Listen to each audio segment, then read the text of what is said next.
Aujourd'hui, je vais te parler de la grâce. Dieu dit ma grâce te suffit. Alors, si Dieu dit ma grâce te suffit, c'est parce que la grâce est importante dans la vie d'un chrétien. Alors, concrètement, qu'est-ce que la grâce? C'est vrai qu'on a l'habitude de le dire tout le temps dans notre vie. Là, ah, Dieu m'a fait grâce, Dieu m'a fait grâce.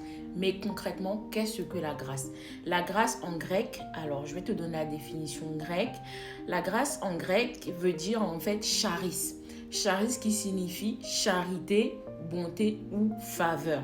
Donc, en gros, la grâce est une faveur imméritée de l'amour de Dieu. Nous ne méritons absolument rien, mais Dieu nous a fait grâce, il a fait faveur.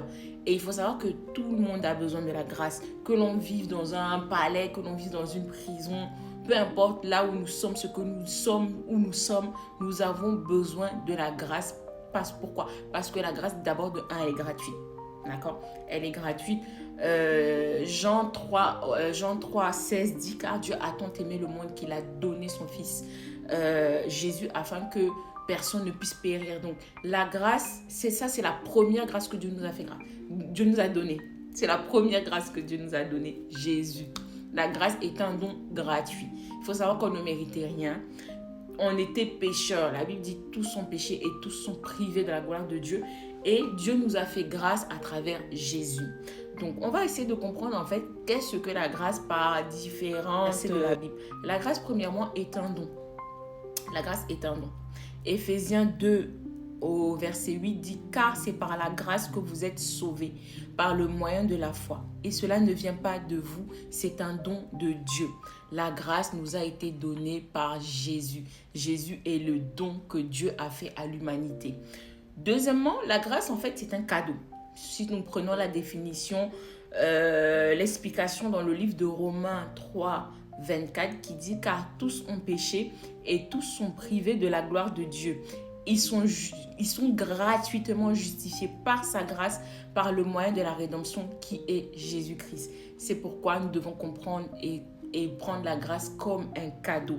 L'apôtre Paul nous dit dans le livre de Corinthiens 2, c'est ça, Corinthiens 2 au verset 12, il dit « Ma grâce te suffit car ma puissance s'accomplit dans la faiblesse. » Alors pour illustrer la grâce, qu'on puisse voir réellement ce que c'est la grâce, je vais prendre en fait l'histoire de la femme dans la Bible, la femme qui a commis l'adultère, qui devait être condamnée. C'est dans le livre de Jean au chapitre 8.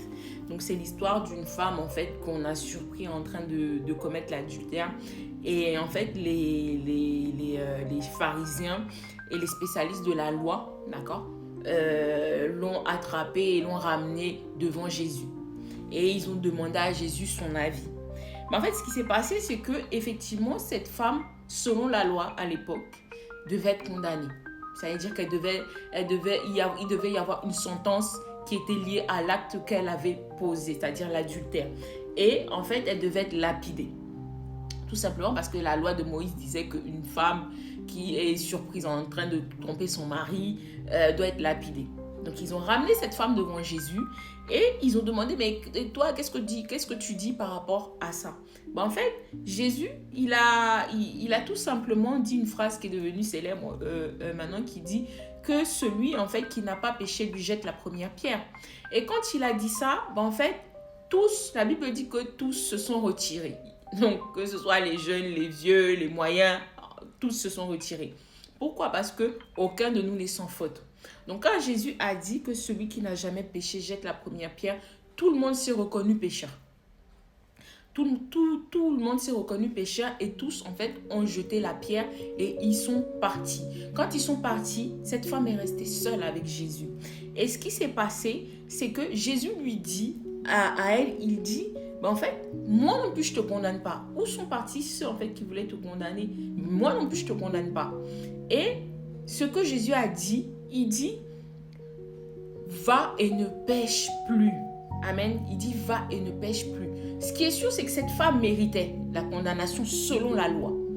Mais, vu que Jésus nous a été donné par la grâce de Dieu et que Jésus est un don, il a manifesté cette même grâce dans la vie de cette femme.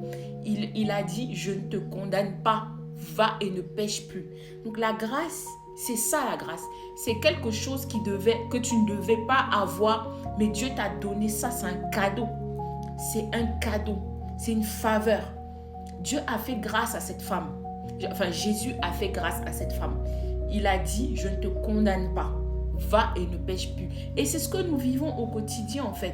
La grâce de Dieu, elle est manifeste chaque jour. Nous sommes réveillés le matin, nous avons le souffle de vie, nous sommes en santé, malgré nos nombreux péchés, malgré nos imperfections, malgré nos failles, Dieu nous fait grâce chaque matin. La Bible dit les bontés de l'Éternel se renouvellent chaque matin. Elles ne sont pas épuisées. Ça, c'est un don de Dieu. C'est la grâce. C'est un cadeau. Nous ne méritons pas. Nous avons péché. Nous étions pécheurs. Nous sommes même pécheurs encore. Mais Dieu nous fait grâce chaque jour par le souffle de vie. Donc, la femme, effectivement, méritait la condamnation. Et c'est ce que nous faisons tout au quotidien. Nous vivons la grâce au quotidien. Comment? Tu peux griller un feu rouge. La loi des hommes dit que quand tu grilles un feu rouge, mais en fait, il y a une amende, il y a ci, il y a ça qu'on va te donner. Mais un jour, tu tombes sur un policier, en fait, tu as grillé le feu rouge, tu mérites l'amende. Tu tombes sur un policier, en fait, qui te dit, bon, voilà, monsieur, madame, voilà, vous avez fait ça, ne faites plus. Voilà, il te dit, comme Jésus, en fait, ne pêche plus, voilà, ne pêche plus, et vas-y. Il te fait ça, il te fait grâce, en fait. Il te fait grâce, il te dit, mais oui, monsieur ou madame, vous avez fait ci, vous avez fait ça. Bon, voilà, je vais fermer les yeux exceptionnellement, voilà, qu'on ne vous y reprenne plus, etc., etc. Et il te dit, bon, ok, vas-y, Dieu t'a fait grâce. Dieu t'a fait grâce à travers ce policier. Donc, c'est ça la grâce. C'est quelque chose qu'on ne mérite pas. Et alors, quand on comprend la grâce, on marche avec humilité. Parce que chaque jour, Dieu nous fait grâce. Chaque jour, nous devons être humbles parce que Dieu manifeste sa grâce tous les jours. La grâce, elle ne nie pas nos erreurs, mais elle nous donne une seconde chance. La grâce ne nie pas les erreurs. La grâce reconnaît. Jésus lui-même, il a reconnu que cette femme a péché. Et c'est pour ça qu'il a dit, je ne te condamne pas. Mais il a dit, va et ne pêche plus. Donc la grâce ne nie pas tes erreurs, ne nie pas mes erreurs, mais elle nous donne une seconde chance. La grâce ne fait pas semblant que le péché n'existe pas. Bien sûr, le péché, il est là, mais la grâce ne te laisse pas en bas. La grâce ne te laisse pas au sol. La grâce, elle te relève.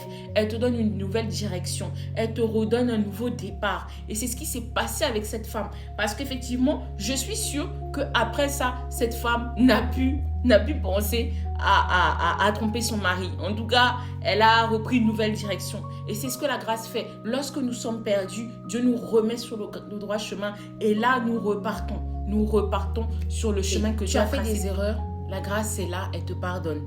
Tu te sens coupable, la grâce te relève. Tu penses que c'est fini pour toi, la grâce te dit non, ce n'est pas fini. Tu es faible, la grâce te fortifie. La grâce, c'est un cadeau de Dieu. C'est un cadeau. Vous voyez, quand on nous fait des cadeaux, comment on est émerveillé. Mais en fait, c'est ça, c'est la grâce. C'est Dieu nous fait grâce.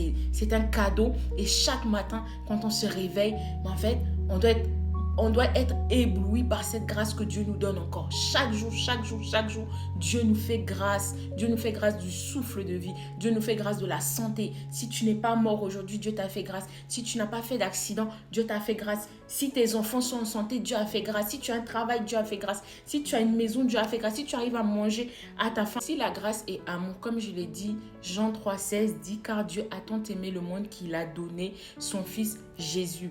La grâce donne ce qu'on ne mérite pas. Amen. La grâce donne ce qu'on ne mérite pas. La grâce, c'est Dieu qui t'aime alors que tu étais pécheur.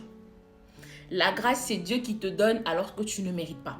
La grâce, c'est Dieu qui se sacrifie sans aucune condition, sans que tu n'aies une condition particulière. Dieu n'a pas attendu que tu sois particulièrement telle ou telle personne pour donner son fils. Non, il a sacrifié Jésus sans aucune condition préalable. Est-ce qu'on garde la grâce? Non, la grâce ne se garde pas parce que la grâce n'est pas un objet, mais on apprend à vivre dans la grâce.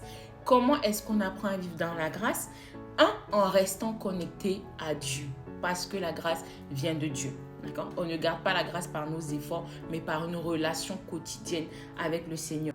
Romains 5, au verset 20, dit « Là où le péché a abondé, la grâce a surabondé. » Alors, à partir de maintenant, je prie et je veux que tu saches que peu importe où tu es aujourd'hui, la grâce de Dieu est en train de te chercher parce que Dieu l'a donné gratuitement à travers Jésus et elle agit, on vit dans cette grâce quotidienne. Chaque jour que nous nous levons, Dieu nous fait grâce par le souffle de vie et par ses bontés renouvelées chaque matin. Sois béni.